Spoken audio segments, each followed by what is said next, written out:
দক্ষিণ আমেরিকা অঞ্চলের কোয়ালিফায়ারে 12 ম্যাচ খেলে 5 জয় ও 4 হার নিয়ে যাচ্ছে তাই অবস্থা রেকর্ড 5 বারের বিশ্বকাপ জয়ীদের। কাতার বিশ্বকাপের পর থেকেই ব্রাজিল ফুটবলে টালমাটাল অবস্থা যেন কাটছেই না।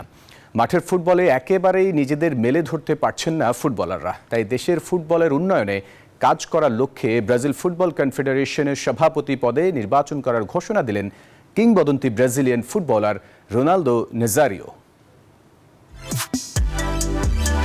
2002 থেকে 2024 দুই দশক ধরে ব্রাজিলের ঝুলিতে নেই কোনো বিশ্বকাপ। আসন্ন 2026 বিশ্বকাপে যে জয় পাবে সেটাও জোর গলায় বলা যাচ্ছে না। দক্ষিণ আমেরিকা অঞ্চলের কোয়ালিফায়ারে 12 ম্যাচ খেলে 5 জয় ও 4 হার নিয়ে যাচ্ছে তাই অবস্থা রেকর্ড 5 বারের বিশ্বকাপ জয়ীদের। আর এবার দেশটির শনির দশা কাটাতে ব্রাজিল ফুটবলের দায়িত্ব নিতে এগিয়ে আসছেন কিংবদন্তি ফুটবলার রোনালদো নাজারিও।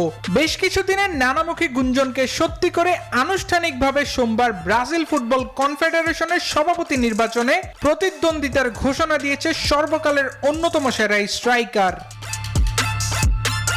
2025 মার্চ থেকে 2026 সালের মার্চের মধ্যে সিবিএফ এর সভাপতি পদের নির্বাচন অনুষ্ঠিত হওয়ার কথা রয়েছে।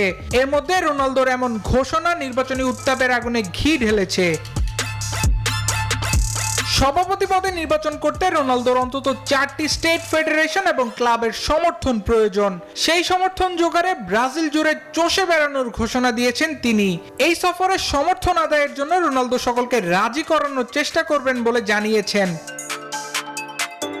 বর্ণাঢ্য ফুটবল ক্যারিয়ারের ইতি টানার পর একাধিক ক্লাবের মালিকানা সহ নানা ফুটবলীয় কার্যক্রমে নিজেকে জড়িত রেখেছেন এই কিংবদন্তি।